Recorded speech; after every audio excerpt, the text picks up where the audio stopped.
You unlock your phone, see nothing, put it down, then pick it up again 30 seconds later. Why does your brain treat silence as a potential reward? Is it simply boredom driving your thumb, or something deeper that makes an empty notification tray feel like a missed opportunity? And why does the second look feel different from the first, less about checking and more about hoping? The obvious answer is that you're distracted or addicted to your device. But that explains almost nothing. A distraction from what?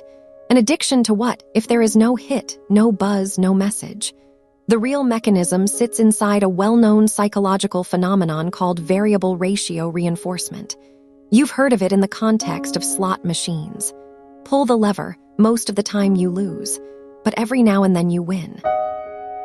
That rare, unpredictable win is what keeps you pulling, not the promise of a constant payout. Your phone works the same way. The notification sound is the lever.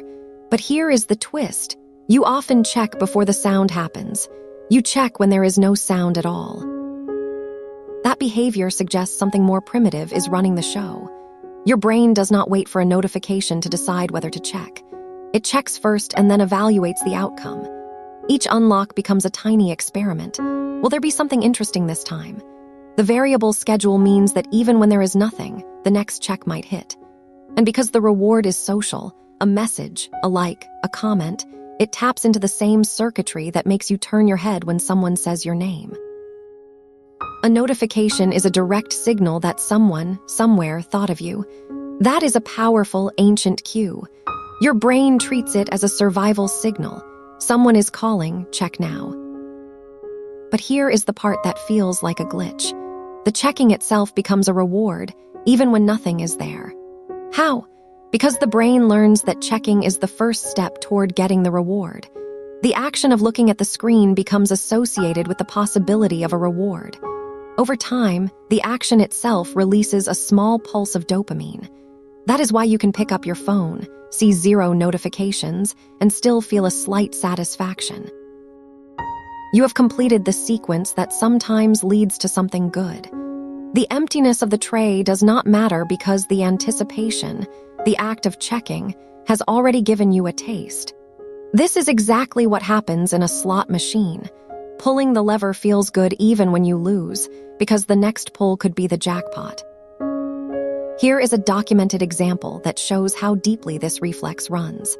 In a 2018 study published in the journal Computers in Human Behavior, researchers tracked the phone-checking behavior of 135 university students over 2 weeks. They found that participants checked their phones an average of 85 times per day, and nearly half of those checks were triggered by no external cue at all. No sound, no vibration, no light. The students simply felt an urge and acted on it. More strikingly, the average duration of a phone interaction was only about 30 seconds. That means most checks are not about reading or responding. They are just a tap, a glance, and a put-down. The study also recorded that participants who checked more frequently reported higher levels of boredom and lower levels of self-control. But the causation runs both ways. The act of checking itself seems to generate more boredom because it fragments attention and prevents deeper engagement with the task at hand. One clear demonstration of this is the phantom vibration syndrome. You feel your phone buzz in your pocket, pull it out, and find nothing. No notification, no missed call, no vibration at all. The sensation is a hallucination your brain creates, a false positive. Why? Your brain has learned that a buzzing sensation in your pocket often precedes a notification, so it predicts the buzz to prepare you for the reward. That prediction sometimes fires spontaneously, and you mistake a muscle twitch or fabric rub for the real signal.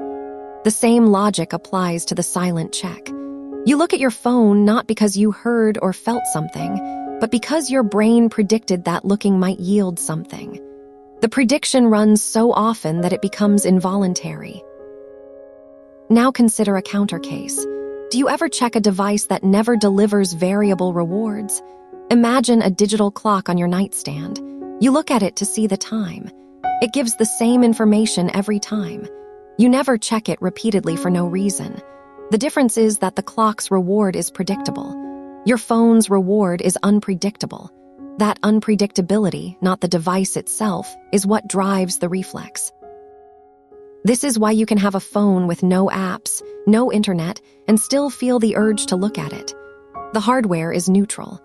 The brain learns the contingency: pick up phone, possibly get something good. The phone becomes a slot machine in your pocket with social feedback as the prize. But there is another counter case: the limit of the glitch when you deliberately change the structure of the reward. A 2015 experiment at the University of British Columbia gave participants a smartphone with all notifications turned off except for phone calls and text messages from a pre-selected set of contacts. After 2 weeks, participants reported a 50% reduction in the number of times they checked their phones, and their self-reported anxiety levels dropped. What changed? The variable schedule remained, but the cues became rarer and more predictable. The brain no longer associated the phone with a wide range of possible social rewards. The slot machine still had coins, but only a few types, and they came less frequently. The checking reflex weakened because the anticipation no longer felt as urgent. This shows that the glitch is not just about unpredictability, it is also about the breadth of the reward category.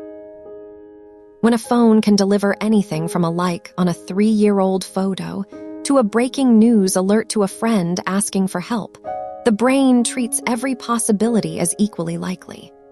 Narrowing the category shrinks the perceived value of checking. The real-life consequences go beyond wasted seconds. Each quick check fragments your attention. You are not just losing time, you're forcing your brain to switch contexts repeatedly. Research from the University of California, Irvine found that it takes about 23 minutes to fully refocus after a distraction. A 2-second phone check creates a distraction that lingers for much longer. Over a workday, those 23-minute penalties stack up. You feel busy but accomplish less. The reflex also builds a low-level anxiety. Your brain treats every silent moment as a potential missed opportunity. That anxiety is not a bug. It is a feature of the learning system. The variable schedule keeps you engaged precisely because it never settles into a comfortable pattern. There is a limit to this glitch. It works best when the rewards are intermittent but not too rare. If you received a notification every 5 seconds, you would stop checking because the reward is constant. If you received one every 5 years, you would also stop because it is too rare. The sweet spot lies somewhere in between. The average smartphone user checks their phone 96 times a day, according to a study by D-Scout. That is roughly once every 10 minutes during waking hours. At that rate, the brain sees the phone as a high-probability environment. Most checks yield nothing, but a few yield something. The ratio is just right to keep the reflex alive. One concrete everyday implication is the way this reflex affects your relationship with time. The average phone unlock lasts about a minute or less, but those minutes are stolen from the edges of your tasks. You reach for your phone during a natural break in conversation, while waiting for a page to load, or even in the middle of a sentence when your train of thought stalls. The reflex capitalizes on any gap in cognitive demand. That is why you often find yourself holding your phone while walking between rooms, or checking it when you first sit down after getting home. The glitch is not just about boredom. It is about exploiting micro-moments of uncertainty. Your brain does not know what will happen next, and the phone offers a quick, low-effort source of potential information. Over a decade, those micro-moments add up to thousands of hours spent staring at a screen that shows nothing. How do you break it? You cannot simply delete the variable schedule from your brain, but you can change the environment. Put your phone in another room. Turn off all non-essential notifications. Use grayscale mode to make the screen less visually stimulating. These actions reduce the cues that trigger the checking reflex. The same principle works the other way too. If you want to build a habit, make the cue as obvious as possible. If you want to break a habit, make the cue invisible. The notification reflex is not a moral failure. It is a cognitive glitch designed for a world that no longer exists. Your brain is playing a slot machine that never closes. The only winning move is to stop feeding it coins. Now back to the hook. You unlock your phone, see nothing, put it down, and pick it up again. Your brain treats silence as a potential reward because silence used to mean nothing. Now it means maybe. The maybe is enough to keep you pulling the lever. But here is the final piece. The maybe is a ghost. The real reward is not the notification itself.